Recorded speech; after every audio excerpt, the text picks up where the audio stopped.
बंधे हैं। अच्छा देखो, जिन भगवान के दर्शन करना मुश्किल है, वृंदावन में जरा विचार करना, जिन परमात्मा ब्रह्म के दर्शन करना मुश्किल है, वो ब्रह्म पूर्ण परब्रह्म परमात्मा गोपियों के हाथों से नाच नच रहा है। ताहे अहीर की छोहरियां छचिया भर छाछ पे नाच नचावे। शेष महेश गणेश दिनेश सुरेश जाई निरंतर ध्यावे। बड़े बड़े अमलात्मा विमलात्मा महात्मा भगवान का ध्यान करते, फिर भी भगवान दिखाई नहीं देते। पर गोपियों का भाग्य देखो, ताहे अहीर की छोहरियां छचिया भर छाछ पे नाच नचावे। वो साधारण सी वह गोपियां, साधारण सी वह ब्रजांगनाएं, साधारण सी वह ब्रज की बालाएं भगवान को नाच नचाती हैं। बोलो सीताराम, जोर से बोलो, और जोर से बोलो। ये भक्ति की ताकत है। किसकी ताकत है भैया? जोर से बोलो। राम जी बन गए, कहां गए? तापस वेश विशेष उदासी 14 बरस राम बनवासी। राम जी बन गए, पर भैया लोग कहते हैं कैकई के कहने पर बन गए। हमें तो लगता है राम जी सबरी मां से मिलने के लिए बन गए। माता सबरी के गुरु भाव को प्रबल करने के लिए, माता सबरी जिनकी भगत है उनका नाम है, जिनकी शिष्या है उनका नाम था मतंग मुनि। क्या नाम था? बोलो बोलो बोलो, अरे जोर से तो बोलो। हम गुरु सेवा पर क्यों बल दे रहे हैं? हनुमान जी को गुरु के रूप में क्यों पूजने पर बल दे रहे हैं? सुनो, मतंग मुनि की शिष्या सबरी, आहा, सेवा में रख लिया। बहुत दिनों तक छुपते हुए सेवा की।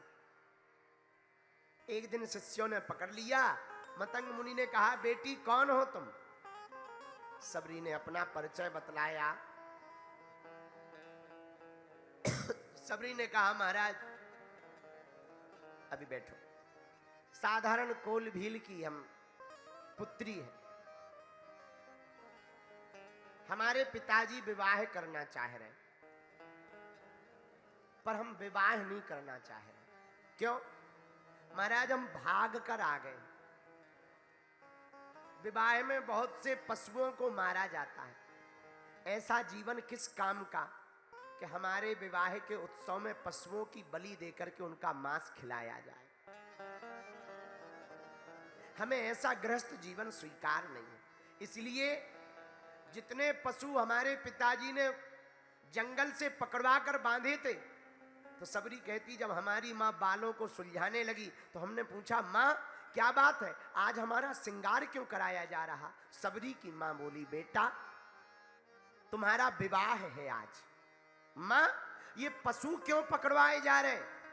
तब माँ ने कहा, बिटिया आज तुम्हारी शादी है और इन पशुओं को मारकर आने वाले मेहमानों को भोजन बनाया जाएगा। सबरी बैठी थी गोद में, माँ की गोद में। माँ शादी के लिए श्रृंगार कर रही थी सबरी का। बालों को ठीक करते हुए माँ गोद में बैठाए सबरी को। सबरी मन में सोचने लगी, ऐसा विवाह किस काम का जिसमें पशुओं की बलि दी जाए, जिसमें पशुओं को मारा जाए। सबरी ने सोचा ऐसा जीवन किसी काम का नहीं है।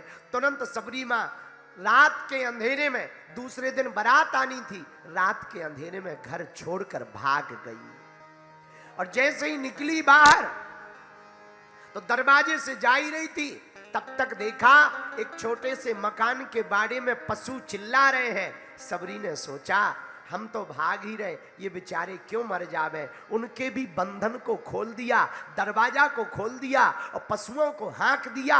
वन में पशु भाग गए और पशु भागते भागते कहने लगे, सबरी जैसे तुमने हमारे बंधन खोले हैं, जाओ परमात्मा तुम्हारे जीवन के बंधन खोल दे।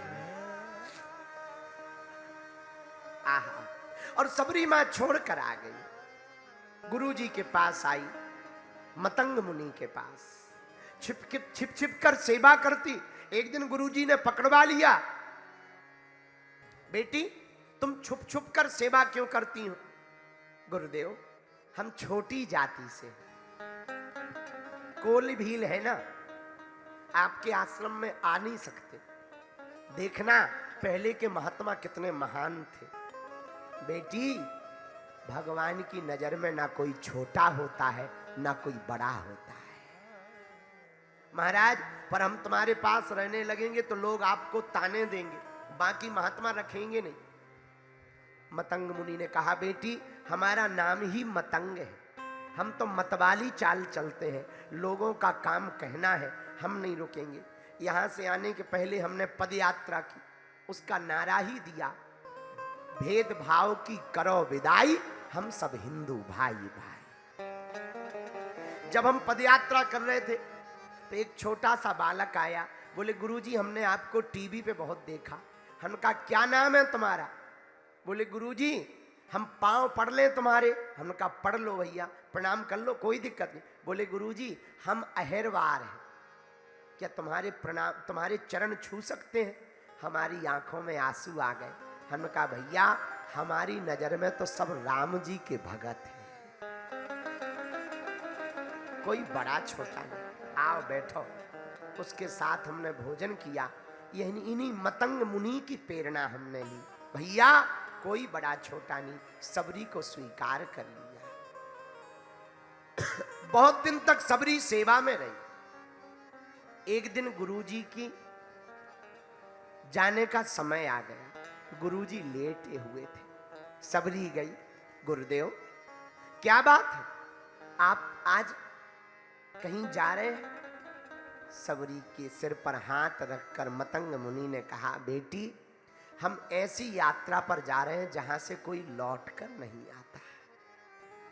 अरे राम, गुरुजी आप चले जाएंगे तो हमारी रक्षा कौन करेगा? तब गुरु ने कहा, मतंग मुनि ने, बेटी हम एक मंत्र दे देते हैं, गुरु मंत्र ही शिष्य की रक्षा करता है,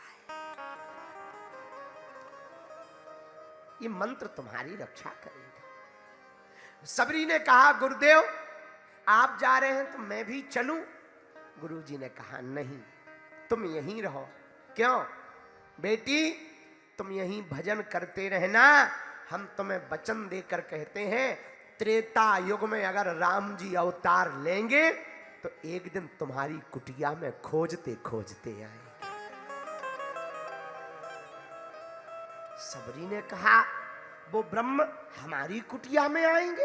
हाँ तुम्हारी कुटिया में आएंगे। महाराज गुरुजी तो चले गए और सबरी दूसरे दिन से ही तैयारी करने लगी। रोज झाड़ू लगाती, रोज फल लेकर के आती, आज राम जी घर आएंगे। दिन भर बैठी रहती, गुरुजी ने कहा है तो आएंगे। शाम हो जाती, राम जी नहीं आते, रोने लगती, लगता है राजा हैं कहीं व्यस्त हो गए होंगे, कल आएंगे। सो जाती बेचारी। सुबह फिर उठती, फिर झाड़ू लगाती, जल्दी से फिर झाड़ू लगा करके फिर फल लाती, टोकरी रख लेती, आज जरूर आएंगे। पता है आपको सबरी ने कितने साल तक इंतजार किया? 10,000 वर्ष तक इंतजार किया। रोज 10,000 साल तक सबरी रोज राम जी की रास्ता देखती। एक जगह तो हमने पढ़ा, सबरी के जो रोम थे ना, रोम आंखों के ये पलक होते ना, 10,000 साल में इतने बड़े बड़े हो गए, जमीन में लटकने लगे। और जब राम जी आए तो वो देख नहीं पा रही थी, तो दोनों हाथों से रोमों को ऊपर उठाकर राम जी के दर्शन किए। पर सबरी को भरोसा था, गुरुदेव ने कहा है एक दिन तेरे घर राम आएंगे। भैया लोग कहते हैं कि राम जी कैकई के कारण बन गए, हमें तो लगता है सबरी के गुरु मतंग मुनि के वचनों के कारण राम जी को वन में आना। गुरु के वचनों का इतना बल होता है कि भगवान को वन में आना पड़ा। जैसे गुरु की कृपा के कारण सबरी माता को राम मिल गए हैं। महाराष्ट्र के लोगों, जाओ तुमको भी हनुमान जी की इस कथा के कारण हनुमान मिल जावे। पर मिलेंगे कब? जय जय जय हनुमान गोसाई, कृपा करो